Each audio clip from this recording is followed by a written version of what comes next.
చేశారు, వారు కొద్ది నిమిషాల్లో వేదిక మీదకి వచ్చి వారి గళాన్ని విప్పి వారు మాట్లాడబోతున్నారు.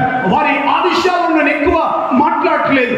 క్రైస్తవ సమాజానికి, మరి దేశానికి క్రైస్తవ సమాజం కానీ, దళితులు కానీ, దళిత క్రైస్తవులు కానీ ఎన్నో సేవలు చేశారు.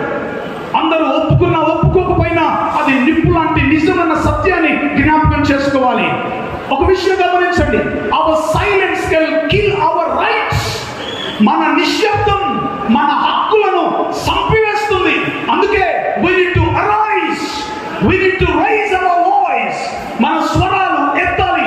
ఆకాశమందు దేవునికి ప్రార్థన చేయాలి. మన స్వరాలు ఎత్తాలి. దేవుని సన్నిధిలో ప్రార్థన పూర్వకంగా నాయకుల దగ్గరికి వెళ్ళి మాట్లాడే కొంతమందిని మనం సిద్ధం చేసుకుంటున్నాం. అలాంటి వారిని మనం ఏర్పాటు చేస్తున్నాం. దేవుని వాక్యం సెలవిస్తుంది, పిరికితనం కలిగిన ఆత్మ దేవుడు మనకి ఇవ్వలేదు. God did not give us the spirit of fear. భయం కలిగజేసే ఆత్మ, పిరికితనం కలిగిన ఆత్మను దేవుడు మనకి ఇవ్వలేదు. కానీ శక్తియు, ప్రేమయు, ఇంద్రియ నిగ్రహం కలిగిన ఆత్మను దేవుడు మనకి ఇచ్చాడు. బైబిల్ ఎప్పుడు కూడా ప్రోత్సహించే ఒక మాట ఏంటంటే ప్రార్థించాలి, పని చేయాలి. ప్రార్థించాలి, పని చేయాలి. ప్రార్థన చేస్తూ ఉంటే కూర్చుంటే సరిపోదు. Bible always encourages to pray and to rise up and work. లేచి మనం పని చేయాలి.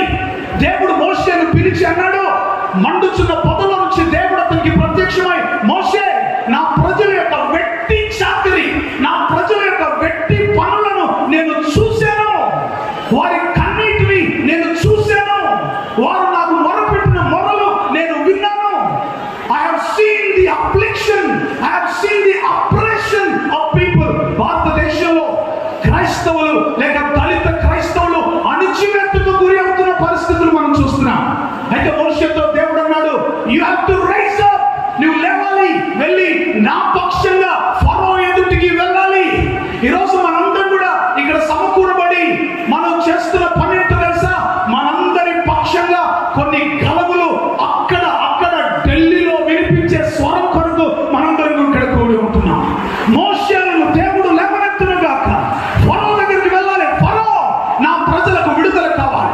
ఫరో, నా ప్రజలకు స్వాతంత్రం కావాలి. ఫరో, నా ప్రజల బానిసత్వం నుంచి విడిపించబడాలి. ఫరో, రాజా, నీవు రాజరికంలో ఉన్న నా ప్రజల విడుదలను నా దేవుడు కోరుకుంటున్నాడు అని మన పక్షాన స్వరం వినిపించే మోషేలు లేపబడుదురు గాక. గొలియాతును ఎదుర్కొనే పద్ధతి లేదు. కానీ ఆ ఒడిశాలో I will use what you have. నీ చేతిలో ఉన్నదంతో నేను జయమిస్తాను, మీకు విజయాన్ని కలిగిస్తానని దేవుడు చెప్పాడు. ఇశ్రాయేలీయుల పక్షంగా నిలబడి గొలియాతును జయించడానికి చిన్న అల్పుడైన దావీదును దేవుడు నిలబెట్టి వాడుకున్నాడు. వింటున్నారా? మిథ్యాక్రమం గల బలాఢ్యుడు. నువ్వు గానగ చాటున దాక్కునే వ్యక్తివి కాదయ్యా. నువ్వు గానగ చాటున నీ పని నువ్వు చేసుకొని నీ బ్రతుకు నువ్వు బ్రతుకుతాం అనుకునే స్థితి కాదు. లేవు, మిథ్యానీయుల దగ్గరికి వెళ్ళు, నువ్వు యుద్ధం చేయి. మేము అనగారిన వాళ్ళం. అయ్యా, మా జాతి తక్కువ అంటున్నారు. అయ్యా, మీది తక్కువ జాతి అంటున్నారు. మీరు కులం తక్కువ అంటున్నారయ్యా. అంటే అయితే ఏంటి? అయితే ఏంటి? మీరు తక్కువ అయితే ఏంటి? మీరు తక్కువ జాతి అయితే ఏంటి? లేకపోతే మీ సంఖ్య తక్కువ అయితే ఏంటి? దేవుడు అంటున్న మాట ఏంటో తెలుసా? యెహోవా, నీకు కూడా భారతదేశ పౌరులం, ఇక్కడే పుట్టాం, ఇక్కడే పెరిగాం, ఇక్కడే మన దేశం భారతదేశం. నేను ప్రపంచ దేశాల్లో చాలా ప్రకటిస్తాను. భారతదేశపు